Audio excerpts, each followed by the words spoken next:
আমার কাছে অনেক প্রশ্ন এসেছে, আমি সেই নিয়ে কিছু বলতে চাই না। ইমাম সাহেবদের বলবো, আপনারা আমাদের ছেলে, আমাদের ভাই, আমরা মাদ্রাসা থেকে ইমাম তৈরি করি, আমরা হলাম কারিগর। ইমামরা কারিগর নয়, আপত্তি নেই বলতে। ইমাম আমরা সাপ্লাই দিই। মসজিদকে রাজনীতির আখড়া করতে আমরা দেব না, কথাই বলে গেলাম আপনাদের সামনে। ইমাম হন, আপনারা আমাদের সম্পদ, কিন্তু মসজিদকে সিদ্দিকুল্লাহ চৌধুরী টিএমসি লিডার, কিন্তু মসজিদ রাজনীতির আখড়া করা চলবে না।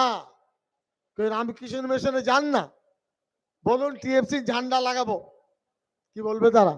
বলে এসো বাবা, বলবে ভারত সেবার সঙ্গে যান, হবে না। আপনার ইমামতি করুন, বুঝতে পারলে? আর বেশি লোভ করবেন না, তার ইমামতির টুপিগুলো ময়লা হয়ে যাবে।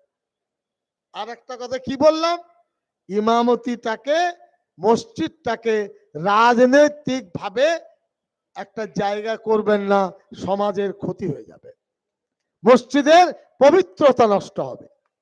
ওরা আমাদের ছেলে, আমাদের ভাই। আর বড় বুজুর্গ আলেমদেরকে বুড়ো আঙুল দেখাবেন না, এটা 3 নম্বর কথা বলছি। কি বললাম? বড় বুজুর্গ আলেমদেরকে বিডিও এসডিও ডাকছে, পা ফুলে গেছে। ইমামদেরকে ওই কি নাম, সবুজ বাতি দিয়ে ডেকে নিয়ে যাচ্ছে। হাই ইমাম, তুই বুঝতে পারছো না তোমাকে কোথায় নিয়ে যাচ্ছে? আমি ইমামদেরকে ভালোবাসি, আমার বহু ছাত্র ইমাম, অসংখ্য ছাত্র, তার থেকে বেশ ভালো কোরআন শরীফ আমি পড়তে জানি, তা আমার আপত্তি নেই। এক হলো মসজিদকে রাজনৈতিকরণ করা। ফুরফুরায় যান, যে বলুন রাজনীতি করবো মসজিদে, ফুরফুরা শুধু বাইরে দেবে? হ্যাঁ, আল্লাহ দেবে? দেবে না। আপনারা বুঝে চলুন, এটা অনুরোধ। আর মাদ্রাসা বুজুর্গ ব্যক্তিদেরকে বুড়ো আঙুল দেখাবেন না, এরা হলো মুগু